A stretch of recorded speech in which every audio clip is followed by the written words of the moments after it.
Bom dia, jovens, né? Vamos aí para mais uma aula de revisão, né, do primeiro bimestre, do oitavo ano, no caso, tá bom? Então vamos dar continuidade aí a essa correção, ou essa correção não, essa revisão. Não me lembro onde eu parei, se alguém puder me avisar aqui, né? Ó, a gente já fez a questão um. Essas questões aqui, a gente já fez todas? Não, né? Falta alguma, né? Eu vou passando aqui, eu acho que para frente, deixa eu lembrar. Isso aqui já foi. Também já foi. Guerra Fria e Paz Armada. Né? Isso aqui também. Essa parte de mundo, essa da 7 a gente já fez, não? Não me lembro. Deixa eu ver. Acho que isso aqui já também. Também Norte e Sul. Eu acho que a gente parou ou na 8 ou na 9. Alguém lembra? Foi país periférico e semiperiférico? Então tá aqui, a questão 9. Né? Questão 9. E a questão 10, acho que a gente também já fez, né? Questão 10 do primeiro, segundo, terceiro mundo, acho que a gente já fez também. Que era esse mapa aqui, ó, né? Primeiro mundo são os países em azul. Segundo mundo, os países em azul que são aliados dos Estados Unidos, né? Capitalistas, ricos. Segundo mundo, que são os aliados da União Soviética, os socialistas. E o terceiro mundo seriam os capitalistas pobres e os não alinhados, né? Aqueles que não são nem declaradamente apoiadores dos Estados Unidos, nem declaradamente apoiadores da União Soviética. Tá? Então, essa aqui já seria o final da nossa apresentação da revisão do oitavo, né? Mas vamos lá, então, para a revisão do capítulo 3, que começa aqui, ó, né? Capítulo 3 da apostila. Isso, foi aqui, né? A gente parou aqui, então. Foi isso, né? Não começamos o capítulo 3 ainda. É isso, então. Manda bala. Então é o seguinte, pessoal. Voltando aqui, ó, ao tema, né, do capítulo. A apostila 1, né, o capítulo 3, 4 e 5, vai falar de justamente como essas divisões, né, essas regionalizações, essas classificações do mundo, elas têm a ver com um processo histórico de formação social, né, de formação dos países, de formação das economias e tudo mais, né? A questão do mundo bipolar, a questão do mundo periférico, semiperiférico, central, o norte rico e sul pobre, todas essas divisões, elas têm uma raiz histórica, né? Elas têm um motivo histórico para existir, certo? E aí o capítulo 3, 4 e 5 eles vão trazer essas lógicas para a gente, né? Então, por que se fala hoje, né, que o mundo é desigual? Qual que é a introdução, né? Qual é a justificativa histórica para essa desigualdade, né? Primeiro, a gente tem que lembrar que essa expansão do conhecimento de mundo, do conhecimento dos continentes, deu-se a partir da empreitada dos europeus, né, pela colonização dos outros continentes, certo? Quando é que isso ocorreu aqui, ó? Durante o período chamado de Grandes Navegações, né, que começou ali um pouquinho antes de 1500, né, e percorreu, né, durante o final do século XV e percorreu todo o século XVI, né, entre 1501 e 1600. E também, aqui na verdade é o século XVII, e também durante o século XVII, né?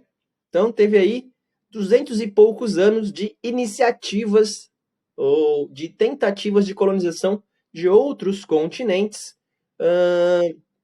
por parte dos europeus, né? Por parte dos colonizadores europeus, dos países principais. Qual era a grande base dessa iniciativa de colonização, né? Expansão de domínios, né? Todo esse contexto histórico, toda essa vontade de expansão, a gente chama de colonialismo, né? Vocês já devem ter ouvido falar disso na aula de história. O colonialismo foi essa iniciativa, né, de colonização, o nome já fala, colonialismo. Formar colônias, né, expandir os domínios desses países europeus por outras terras não exploradas, certo? E no Brasil especificamente, mas também em outros países houve acordos semelhantes, né? Formou-se o que a gente chama de pacto colonial, né? O que é o pacto colonial? Existia ali, entre aspas, uma certa independência, que na verdade não era nada independente, né? Da colônia em produzir bens. Só que era lei, justamente neste pacto colonial, que a colônia produzisse exclusivamente para a metrópole, para o país que havia colonizado aquele lugar, né? Então, existia uma troca direta forjada por uma lei, por um pacto, onde a colônia vendia a preços muito baixos, né? Comercializava, trocava a preços muito baixos os recursos naturais que existiam, né, no seu território, e a metrópole, em troca, vendia produtos manufaturados, né? Vamos fazer uma comparação simples. O Brasil vendia o pau-brasil para Portugal, né? Mandava o pau-brasil para Portugal, a madeira, e Portugal mandava para o Brasil, né, equipamentos ou objetos ou ferramentas feitas com esse pau-brasil, ou móveis, ou qualquer outra coisa, carroças, enfim, né? Qualquer outra coisa produzida com esse material que o Brasil mandava para Portugal, né? Os preços, os valores eram extremamente desproporcionais, né? O custo da madeira já era muito mais baixo, né? Era propositalmente baixo para que se comprasse em grandes quantidades a baixo custo, né? Isso pensando na metrópole, e a metrópole vendia de volta um produto transformado, um produto manufaturado para a colônia, para acumular o dinheiro, né? Para acumular recursos ao longo do tempo, certo? Então, num primeiro momento, houve aí essa desigualdade das relações comerciais. Isso permitiu que a colônia ou os países colonizados perdessem recursos, né? Enquanto, entrou mais um aluno aqui, enquanto as metrópoles acumulassem recursos. Então era uma troca já desigual desde o princípio. A colônia perdia, a metrópole acumulava. A colônia perdia, a metrópole acumulava, né? Já dá aí a noção de que quem está perdendo historicamente não vai ter o mesmo potencial de desenvolvimento de quem está acumulando e lucrando historicamente, certo? Olha aí para vocês darem uma olhada, ó. Qual era o fluxo de deslocamento, né? Quais foram as empreitadas de colonização dos europeus, ó. Cada setinha dessa, cada movimento desse, né? Tem aqui ó, o azul, que foi a colonização da América. Depois tinha viagens da América e também pela costa africana, né? Sudeste asiático, a colonização da América Central, né? Do sul dos Estados Unidos. Todas essas iniciativas aqui foram iniciativas de exploração, né? Onde o colonialismo estava sendo aplicado. Retira o recurso da colônia e acumula a riqueza na metrópole, certo? Então essa foi aí uma das principais razões históricas, pelo menos a razão inicial, né, para que se justificasse essa desigualdade histórica, né, esse afastamento na capacidade de desenvolvimento entre quem está lá em cima, super desenvolvido, né, muito desenvolvido, e quem está aqui embaixo, subdesenvolvido, pouco desenvolvido, tentando subir, certo? Olha aí para vocês verem, ó, como eram os trajes, né? Qual era essa, até no sentido militar, né? As populações europeias já estavam muito mais acostumadas com guerras, com disputas territoriais, já tinham desenvolvido outros tipos de armas, né? Em relação aos índios que estavam aqui na América. Embora eles também tivessem disputas internas, disputas de território, a Europa já tinha uma história de guerras, de conflitos, disputas territoriais muito mais severa, muito mais violenta do que na América. Né? Por isso que eles tiveram aí entre aspas, uma certa vantagem em conquistar. Imagine se tivesse, claro que isso não tem como ser concebido, né?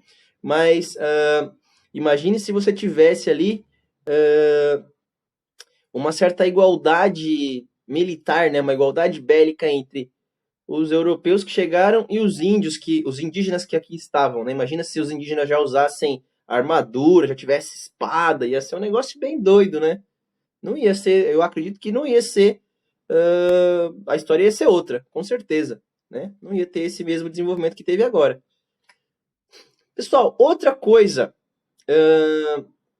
que meio que acompanha, porque eles estão no mesmo processo histórico, né? Quando a gente fala de grandes navegações, está parecendo uma aula de história, né? Mas vamos lá. Quando a gente fala em grandes navegações, né, lá no século XV até o século XVII, começando em 1500 até o final de 1700, né, entre 1700 e 1800, nesse mesmo período que houve as grandes navegações, que houve o colonialismo, né, onde as metrópoles exploravam as colônias, também surgiu o primeiro momento, né, a primeira fase do modelo capitalista, né? Porque o modelo capitalista é um modelo de acúmulo de riquezas, acúmulo de recursos. O cara que é capitalista, ele quer acumular dinheiro, ele quer ter lucro, né? Ele quer ter vantagem econômica, certo? Onde é que surgiu essa noção? Surgiu junto com o colonialismo. Surgiu junto com a exploração de um território mais frágil, né? As colônias, sendo exploradas por um território mais forte, por um povo mais preparado, a metrópole. Então, qual foi a primeira fase do capitalismo, ou capitalismo comercial? É o chamado mercantilismo, né? Então, o mercantilismo e as grandes navegações surgiram juntas, né? Elas têm o mesmo início histórico, o mesmo momento histórico. Então, quando a gente fala lá em 1500, começou a saída dos europeus em busca de colônias, colonialismo. Para quê? Para acumular recursos. Mercantilismo. O mercantilismo é a primeira fase do capitalismo, também chamada de capitalismo comercial. Certo? Entenderam como que as duas coisas estão juntas? Eles saem da Europa em busca de colônias, colonialismo. Para quê? Para acumular recursos. Mercantilismo. O mercantilismo nada mais é do que a primeira fase do capitalismo. Entrou mais uma aluna aqui. Opa, passei sem querer. Do capitalismo, chamada de capitalismo comercial ou mercantilismo. Entenderam essa parte? E aí? Todo um silêncio. Pode falar por voz, eu até prefiro, eu gosto de ouvir a voz de vocês. Sim, então beleza. Então vamos embora. Hã? Ah, tá. Então beleza. Então maravilha. Então, gente, nesse início histórico, qual que era a relação mercantilista e colonialista, né? Que durou até o século XIX. Olha quanto tempo, do século XV até o século XIX. Foram quase 400 anos, né? De exploração entre a metrópole, os países que eram considerados metrópoles e as colônias. Quem que concentrava, né?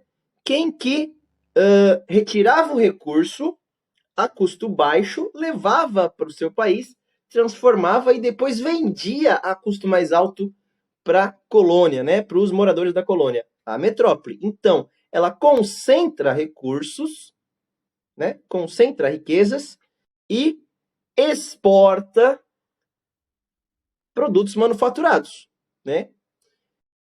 E a colônia, ela é explorada, ela manda recursos para a metrópole, manda metais, pedras preciosas, especiarias, né? Produtos tropicais, produtos exóticos, e, entre aspas, ela é obrigada, né, a importar, a comprar de volta o que é feito desses produtos, né?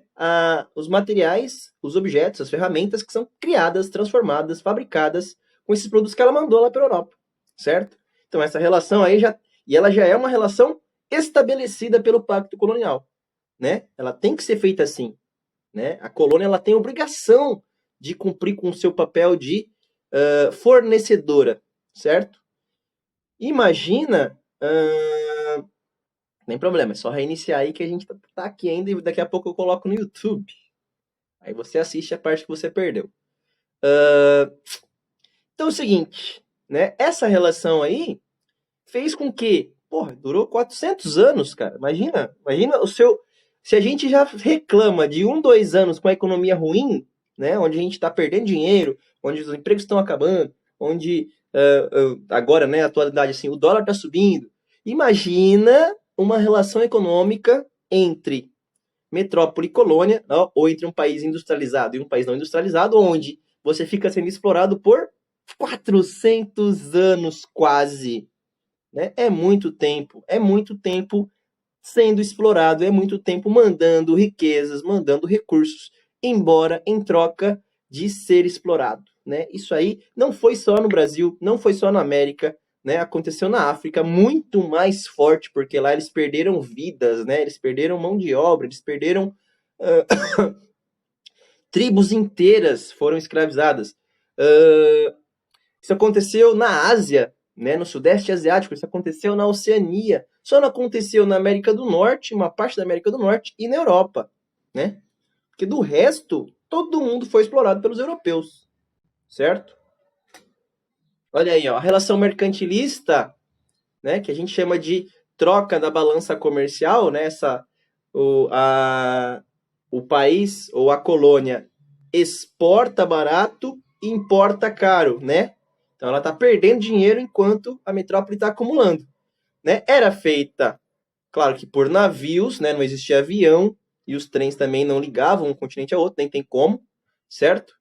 Era controlada aí por uma aliança até aquele momento entre a burguesia que crescia, que eram os comerciantes, e a monarquia que ainda estava no poder, né? Existiam os reis, os imperadores naquela época, certo? E a intenção dos monarcas e dos reis era acumular recursos, acumular ouro, acumular prata, né? Acumular pedras preciosas que eram extraídas daquelas colônias, né? Acumular riqueza, porque a base econômica da época ainda não era a moeda, né? Não era o dinheiro, não existia bolsa de valores, não existia o banco como a gente entende hoje, que dá empréstimo e tudo mais. Existia o lastro-ouro, o acúmulo de riquezas em um cofre, né? Em um lugar físico. Né? Então você tinha que ter ouro e prata, principalmente. Eram os dois metais preciosos que eram muito visados na época. Então, quanto mais ouro e quanto mais prata você explorasse, mais rico você era. Certo? Tá aí, ó. Né? As moedas de ouro, as barras de ouro, lá igual o Silvio Santos. Barras de ouro que valem mais que dinheiro. Então, beleza. Passando aí. Esse é o primeiro momento, né? Esse é o plano de fundo da desigualdade histórica no mundo, né? Infelizmente, a gente estava do lado do explorado, né? Se a gente fosse ali a Inglaterra, por exemplo, é outra condição social, né? Imagina você nascer inglês ali, pô, a terra da rainha, né? A terra do príncipe Charles. Da hora. A gente nasceu no Brasil, a terra do Dom Pedro, o cara que ficou para trás aí, porque achava massa morar aqui num país tropical andar sem camisa, né? Sei lá, cada um com a sua história, né? Vamos pensar agora um pouquinho mais para frente, né? Ó,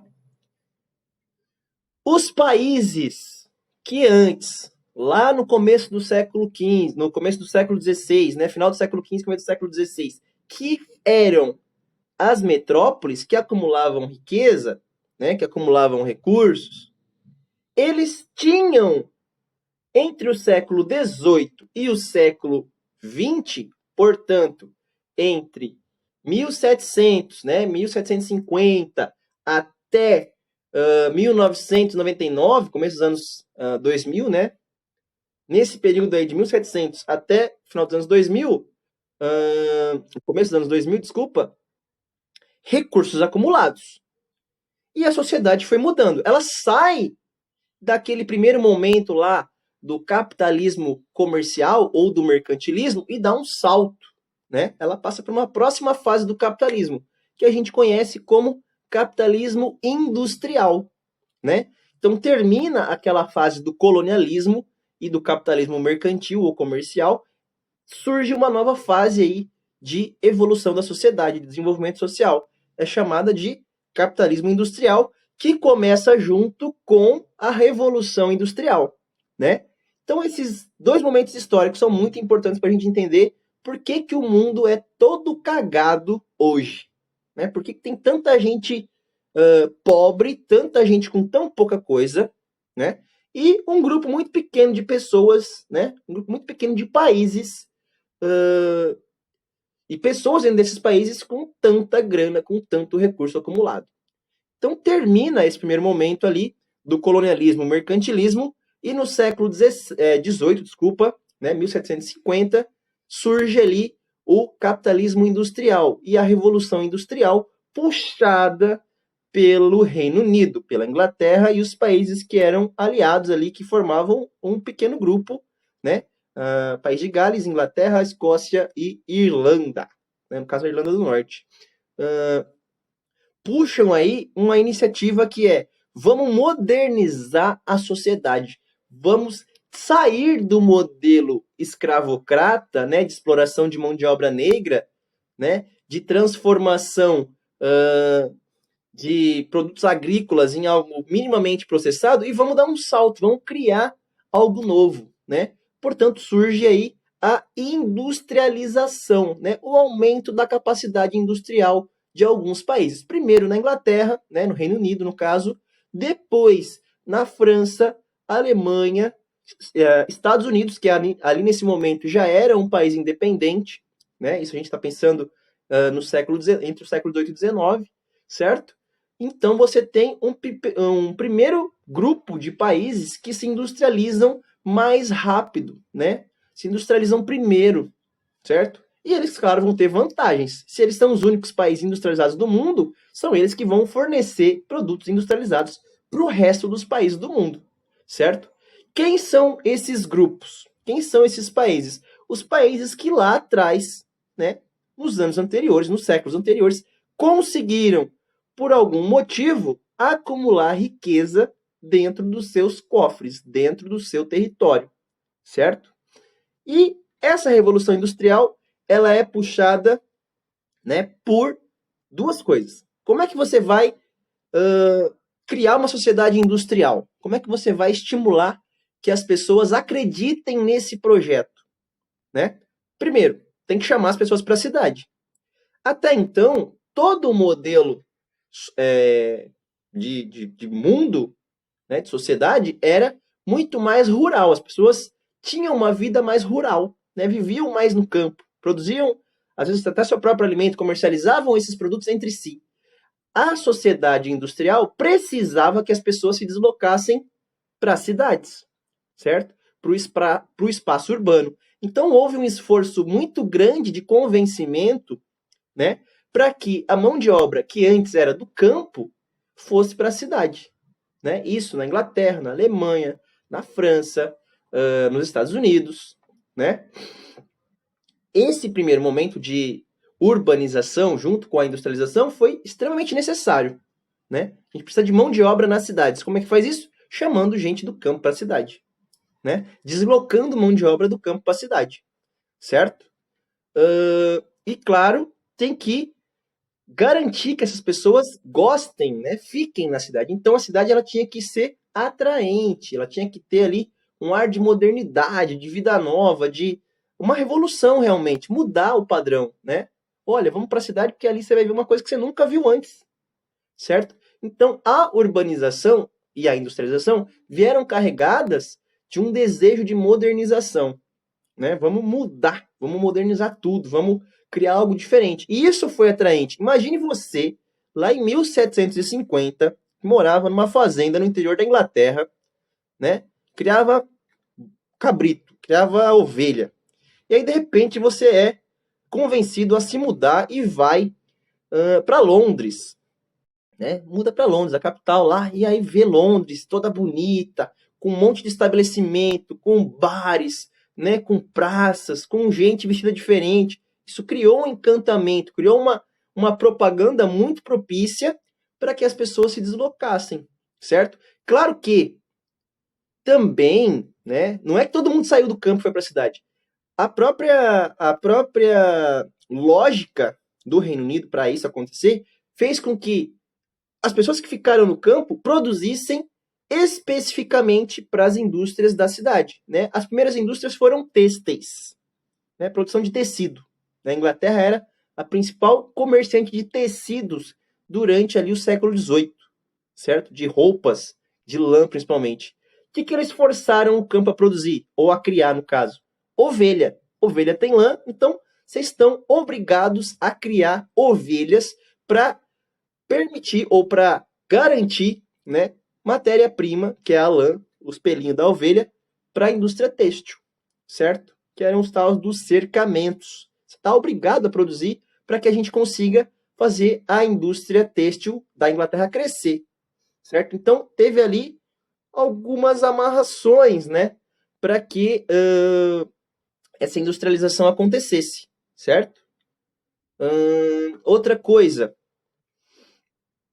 essa saída, isso aí vai mais para frente, mas essa saída de gente do campo para a cidade e essa necessidade de produzir especificamente para a indústria vai criar um desequilíbrio no campo.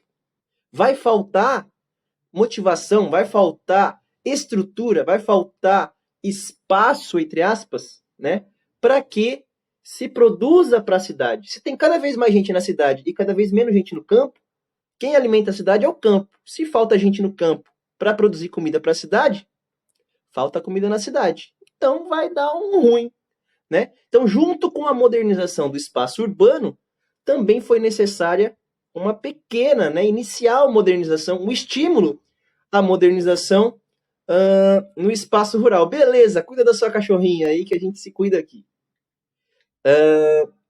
Então, era necessário também, para que se produzisse mais alimento no campo, né?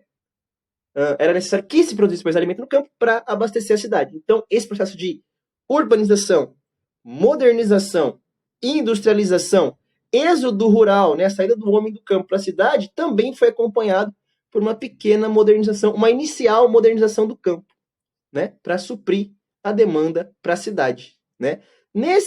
Na verdade, nesse contexto aí, surgiram, por exemplo, as teorias do Malthus, né? Ele falava, tá crescendo gente, tá produzindo menos alimento, né? Vai dar ruim. A teoria malthusiana lá, de que uma hora ia ter tanta gente no planeta que não ia conseguir produzir alimento suficiente. Surgiu mais ou menos nessa época. Porque ele viu que ia dar um colapso. Se tem pouca gente produzindo comida e muita gente na cidade precisando de comida, uma hora não vai bater essa conta, né? Então, o que eu quero dizer é o seguinte, só voltando aqui, para a gente não se perder tanto. Durante esse período aí do século XVIII ao século XX, países que antes eram metrópoles, países que tinham recursos acumulados, se tornaram os primeiros países industrializados. Então, eles têm aí uma vantagem de 400 anos. Olha só como a história ela é encaixadinha. São de 300 a 400 anos como metrópole, acumulando recursos.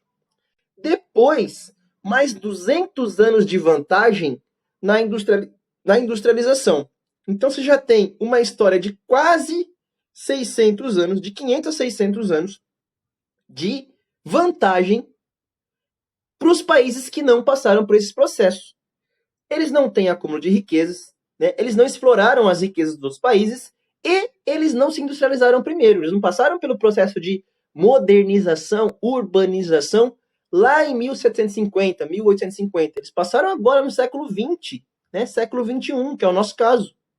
Né? O Brasil, por exemplo, só foi se urbanizar e se industrializar em 1950.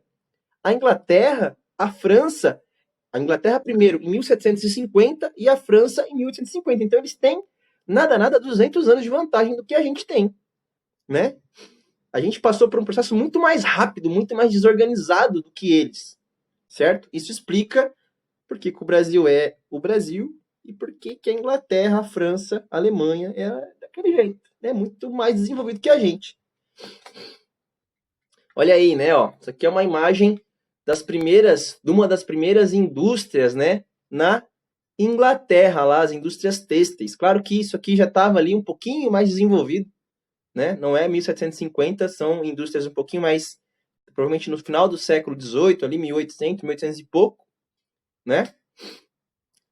Isso aqui é Nova York, né? Uma das cidades mais desenvolvidas dos Estados Unidos. No Japão, né? Bem desenvolvido, bem tecnológico, né? E aqui, ó, os países que são considerados desenvolvidos, né? Ah, professor, o que é isso aqui, ó? É uma mancha azul aqui na América do Sul. Isso aqui, gente, é a Guiana Francesa, tá? Não assusta. Não tem um país desenvolvido na América do Sul, não. Isso aqui é território francês, por isso que ele tá aqui perdido. Tá? Não quer dizer que aqui na Guiana é desenvolvido. Aqui ele é literalmente parte da França, por isso que ele tá aqui. Tá certo? Vamos lá. Países subdesenvolvidos. É nóis, Queiroz. Né? Países subdesenvolvidos, eles só passaram por esse processo de modernização, né, de industrialização, de crescimento econômico, só no século XX. Né? Século XX, que começa ali em 1901. Mas no nosso caso, ou no caso dos países subdesenvolvidos, esse processo só se deu depois da Segunda Guerra Mundial. Né? Ali, no que a gente chama de início da Guerra Fria. Por quê? Porque aí os Estados Unidos, né, potência capitalista, e a União Soviética começaram a disputar poder. Olha, vamos influenciar tal território, vamos influenciar tal território. E aí os Estados Unidos, ele motivava, assim como a União Soviética também, motivava a industrialização dos países periféricos, dos países que não passaram por um processo histórico de modernização desde o século XVIII, desde o século XIX, né? Foram conseguir isso só no século XX, certo? Então, quem ou o que aconteceu nesses países aí subdesenvolvidos? Industrialização tardia, né? Enquanto os países mais ricos e mais desenvolvidos já estavam passando pela industrialização lá no século XVIII e no século XIX, a gente só passou no século XX, 200 anos depois. Urbanização desordenada, né? Muita gente indo de uma vez para a cidade.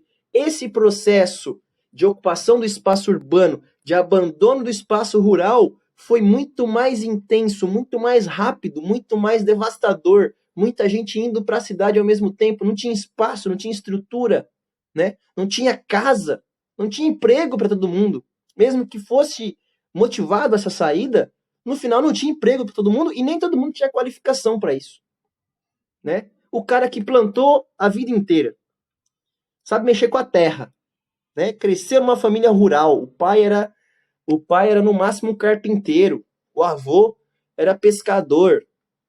E aí de repente ele é convencido, olha, vai para a cidade, vende a sua terra, né? Sai da sua terra e vai para a cidade, você vai trabalhar na indústria. O cara não sabe nem ler, o cara não sabe nem entender o que está acontecendo ao seu redor direito. Não que ele fosse burro, né? Não que ele fosse burro, porque a pessoa que trabalha no campo tem a sua inteligência, né? Tem os seus conhecimentos. Mas ele não se enquadrou, nem todo mundo se enquadrou nesse modelo novo, né? Nesse modelo urbano, nesse modelo de desenvolvimento atual. Então, muitas das pessoas que saíam do campo e iam para a cidade acreditando que fossem melhorar de vida, na verdade não melhoravam. Né? Essa industrialização tardia e essa urbanização intensa e desorganizada excluiu muita gente, piorou a vida de muita gente, né? Deixou muita gente à margem da sociedade. E fez com que esses países que passaram por esse crescimento tardio e essa urbanização desorganizada precisassem, mais uma vez, do auxílio dos países ricos, dos países industrializados, para tudo. Para comprar maquinários, comprar equipamentos para essa industrialização, né? Emprestar dinheiro para infraestrutura, para criar a infraestrutura desses países, um país que era pobre até então, um país que não tinha nada, que era agrário, que as pessoas moravam no campo. De repente ele precisa investir em infraestrutura na cidade para que as empresas funcionem, para que as indústrias funcionem. Ele vai precisar de melhores transportes, uma malha ferroviária maior, uma rede elétrica melhor, um sistema telefônico maior, né? Então tudo isso custa dinheiro. Esse país não tem. ele vai buscar onde? Nos países ricos, né? Esse momento aí do século XX, a gente entra na terceira fase do capitalismo, que é o chamado capitalismo financeiro, né?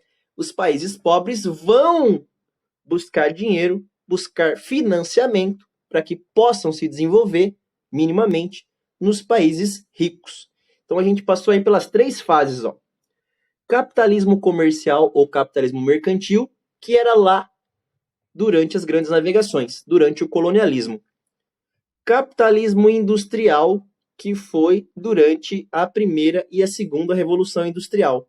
E o terceiro, capitalismo financeiro, que ocorre na terceira revolução industrial, que aconteceu aí no século XX, né? Onde os países periféricos, os países pobres, começaram a experimentar tardiamente a industrialização, certo? Então, vocês perceberam aí como a história de cada momento, né, a história de cada personagem, entendendo que cada personagem é um país, não bate, né? Não tem simetria. Cada um tem um momento para tentar crescer, né? Então, não bate, certo? Vamos passar para o próximo aqui, ó. Olha aí. Essa aqui, galera, é uma indústria, ou um protótipo, né, uma primeira indústria do Brasil, né? Eu trouxe aí uma indústria têxtil brasileira do século XX, de meados do século XX, né? Essa mesma empresa, essa mesma indústria, ou esse mesmo modelo industrial, ocorreu na Inglaterra no século XVIII, 200 anos antes, e no Brasil estava acontecendo só no século XX. Olha o descompasso histórico, né? Olha a diferença, 200 anos de diferença, para acontecer a mesma coisa, certo? O que levou, né, o grande X... Ai, desculpa, tô com o nariz meio entupido. O que aconteceu, né? Esse crescimento desordenado, essa urbanização intensa de uma vez. O que levou, galera? Muita gente a morar nessa condição aqui, ó, né? Pô, o cara não ia chegar ali na cidade, com uma mão na frente e outra atrás, né? Sabendo plantar a vida inteira e comprar um casarão, né? Alugar um apartamento no Leblon, né? Morar na Avenida Paulista. Ele não ia conseguir arcar com o custo de vida urbano tão qualificado. A maioria das pessoas, claro que as favelas não surgiram de uma hora para outra, né? Isso foi um processo.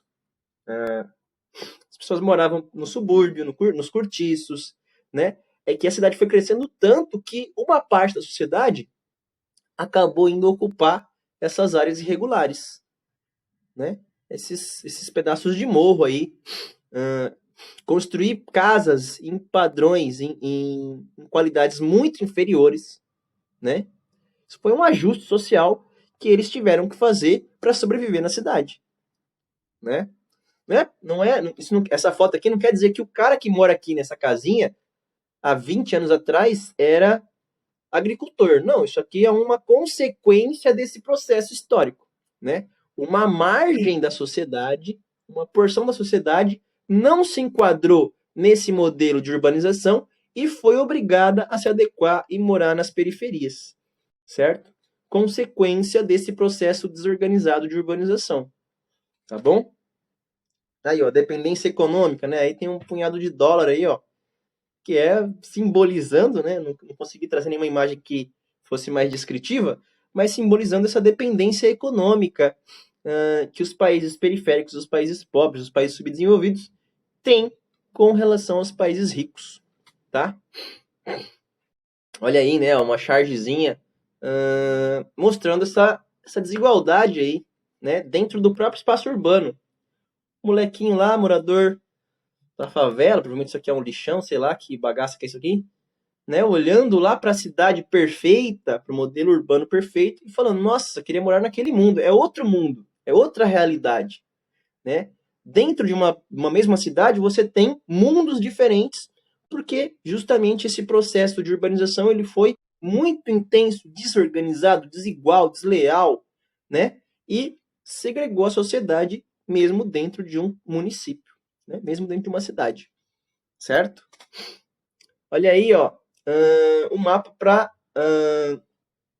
que mostra aí, né, essa lógica de países muito desenvolvidos, né?